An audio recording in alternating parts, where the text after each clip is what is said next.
Hello students, welcome to Knowledge Viewpoint. So this is Anmol Bansal and today I am here with the new series. So in this series we'll cover Bravia for 5th class. So it includes so many contents you are able to see on the screen. It has reading content, writing part, grammar and then test assignments. Okay, so one by one we'll do each and every chapter. So our first lecture is reading.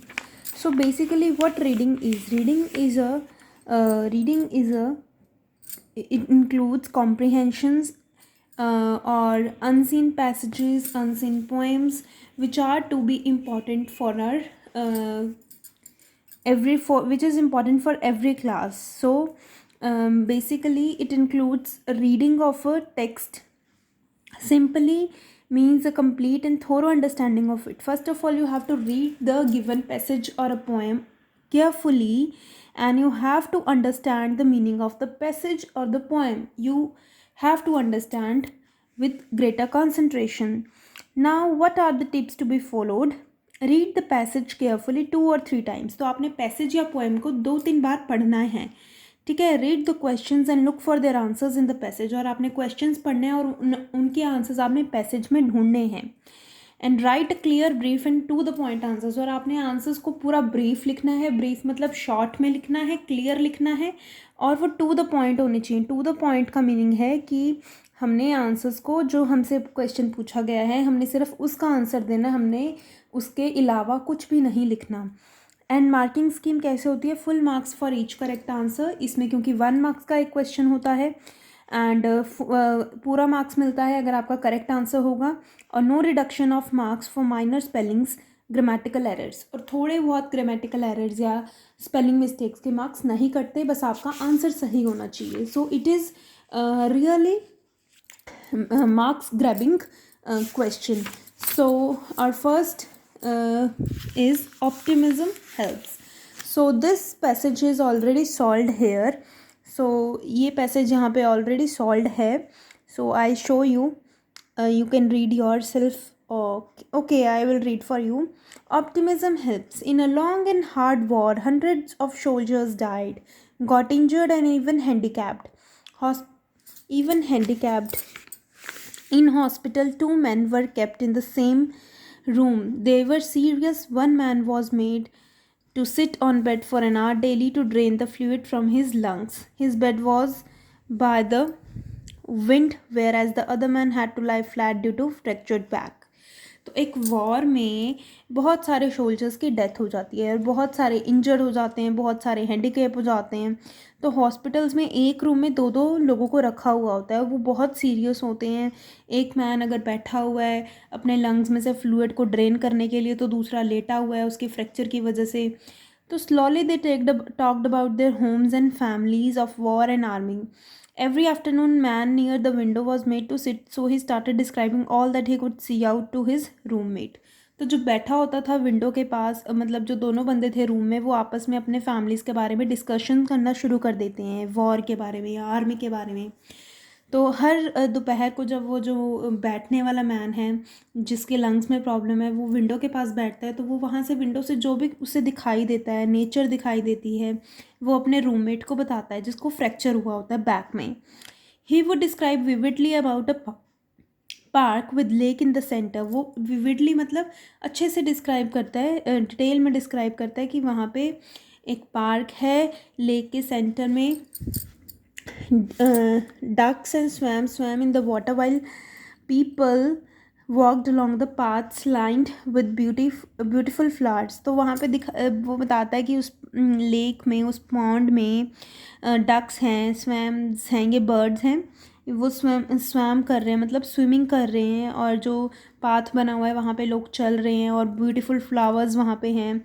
Children played on the grass, so many green trees and fine blue skyline made that heavenly.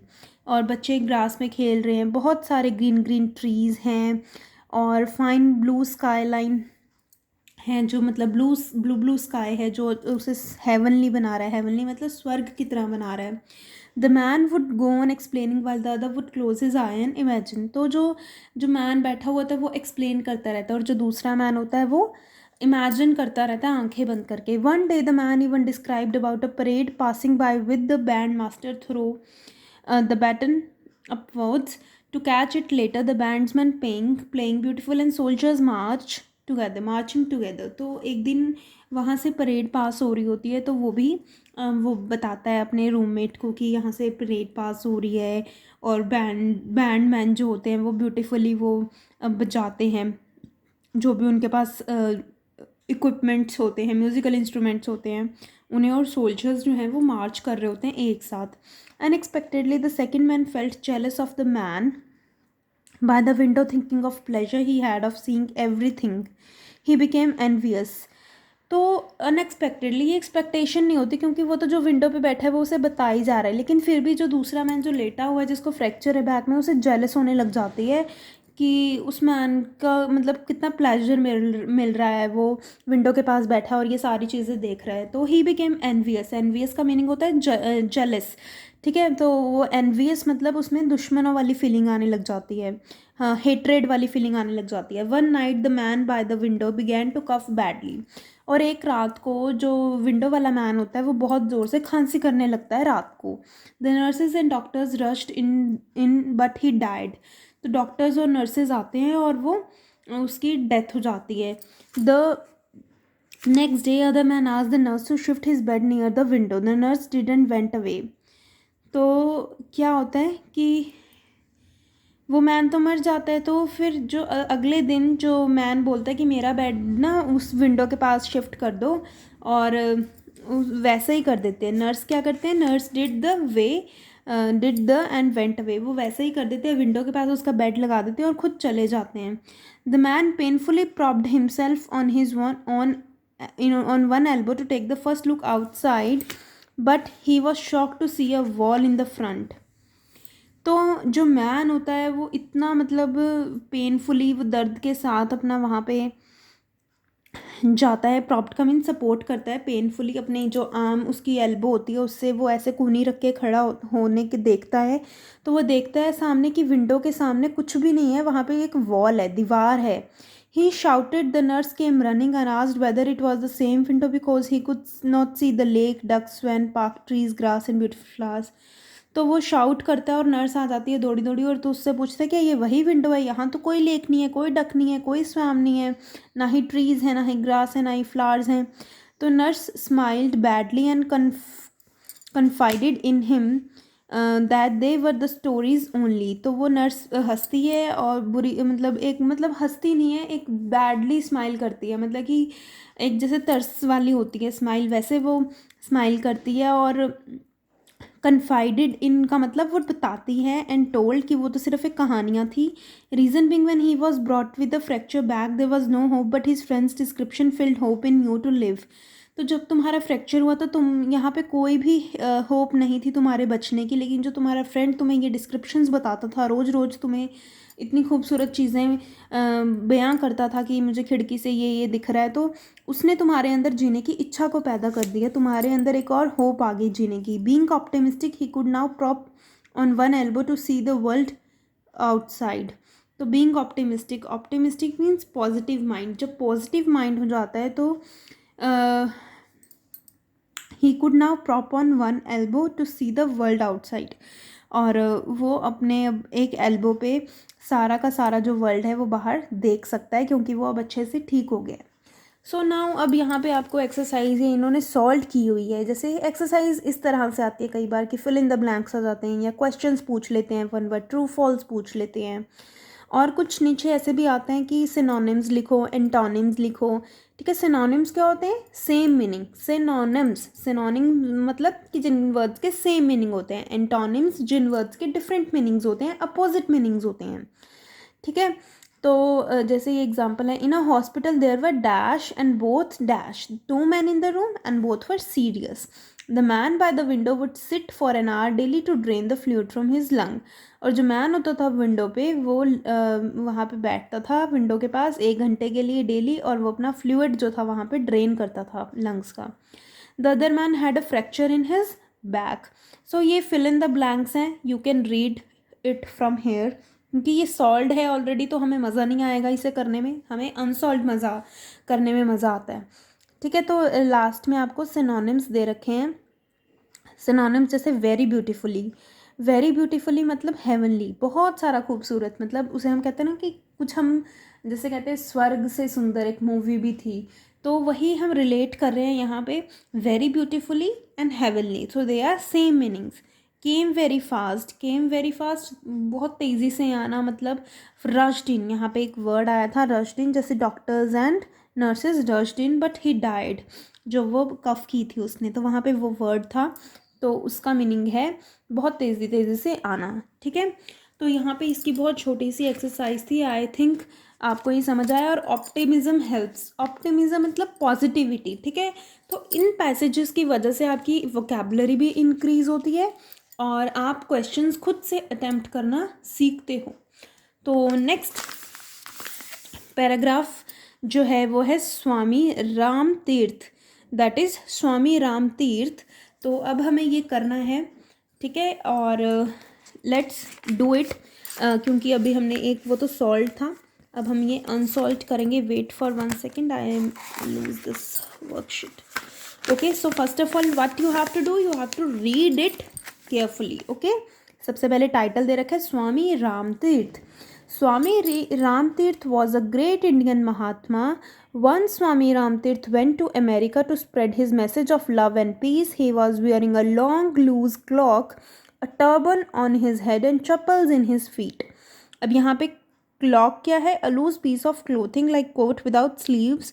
ठीक है, worn over clothes, फटे हुए clothes जिन्हें हम कहते हैं. तो उन्होंने लूज सा क्लॉक पहना हुआ था. सिर्फ ऐसे ही कपड़ा लिया हुआ था, मतलब जैसे कहते हैं ना शॉल ली हुई थी, वैसे ही लिया हुआ था. और ऊपर एक टर्बन थी हेड पे और पैरों में चप्पल्स थी.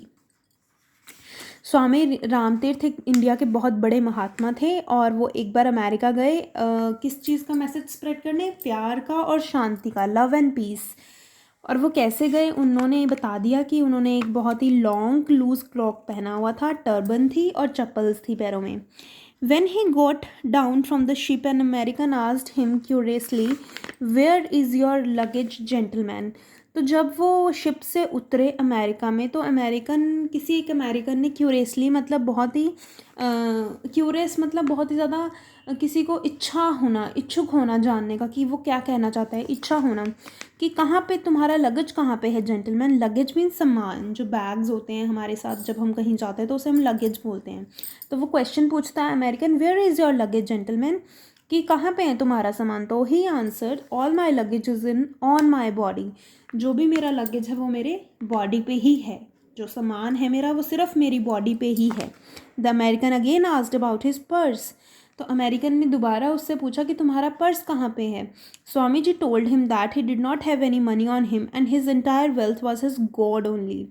तो वो कहते हैं, स्वामी जी बोलते हैं कि मेरे पास तो कोई भी पैसा नहीं है, जो मेरा इंटायर वेल्थ है, जो मेरी पूंजी है सारी, वो मेरा भगवान है सिर्फ. The man became very interested in him and asked as to how would he manage to live. Swami ji told him patiently to not to worry for him. तो मैन बहुत ज़्यादा इंटरेस्टेड हो जाता है उसमें और वो पूछता है कि तुम कैसे जीते हो, कैसे मैनेज करते हो जीने के लिए. स्वामी जी फिर उन्हें बोलते हैं पेशेंटली, मतलब बहुत ही सहनशीलता से उन्हें बोलते हैं कि मेरी फिक्र मत करो. When ever he would be thirsty somebody could give him water. Similarly when ever he could be hungry somebody could give him food. तो जब वो थर्स्टी होता है, प्यासा होता है, तो कोई ना कोई उसे पानी पिला देता है, और जब वो भूखा होता है तो कोई ना कोई उन्हें खाना खिला देता है. The man again asked whether he had any friend in America. तो Swami ji held that man's hand and said that he was that friend of him. तो मैन पूछता है कि क्या आपका कोई अमेरिका में फ्रेंड है. तो स्वामी जी उसी मैन का हैंड पकड़ते हैं और बोलते हैं कि मेरा फ्रेंड तो यही है जो उनसे बात कर रहे थे, that he was that friend of him.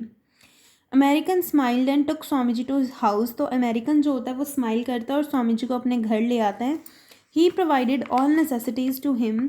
और वो उन्हें नेसेसिटीज़ मतलब कपड़ा, खाना, शेल्टर, फूड, जो भी होती हैं नेसेसिटीज़ एक पर्सन को जीने के लिए, वो सारी उन्हें प्रोवाइड करते हैं. Swami ji lived in the his house for about 18 months. तो उसके घर में वो 18 मंथ्स के लिए रहे, मतलब 1.5 साल के लिए स्वामी जी अमेरिकन के घर में रहे. The name of that American was doctor Albert hepar. तो उस अमेरिकन का नेम क्या था? डॉक्टर एल्बर्ट हीपर, ये उसका नेम था. तो दैट इज़ द पैसेज. ठीक है, स्वामी राम तीर्थ ये पैसेज है. Now you have to complete the flow chart.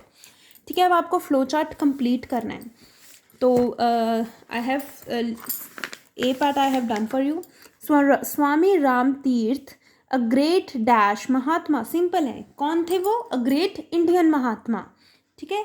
Went to dash to spread dash and dash. कहाँ पे गए थे? Went to America to spread love and peace. Got down from a, कहाँ से उतरे थे? प्लेन से, शिप से. तो he got down from a ship, तो यहाँ पे शिप आ जाएगा. Next, and dash asked for his luggage. किसने पूछा था उनके लगेज के लिए? अमेरिकन ने, तो यहाँ पे अमेरिकन आएगा. Luggage, purse and friend. क्या क्या क्वेश्चंस थे उस पर्सन के? एक पहला क्वेश्चन था कि लगेज कहाँ पे है, फिर पर्स कहाँ पे है, और क्या फिर उनका कोई फ्रेंड है. ठीक है. Next, answered humbly and friendly man took him to his dash. Man उसे कहाँ पे ले गए? अपने घर ले गए. तो ये हाउस आएगा यहाँ पे. Kept him for dash 18 months. ठीक है, कितनी देर उन्होंने उन्हें अपने घर में रखा? 18 मंथ्स तक रखा. The name of American was dash. The name of dash was dash. American का नेम क्या था? Doctor Albert hepar. ठीक है. तो सारा सिंपल है, सारा का सारा आंसर आपको आपके पैसेज में मिलेगा. बस you have to read it carefully. आपको पैसेज को ही 2-3 बार ध्यान से पढ़ना है. Now next part is use the given words in sentences of your own.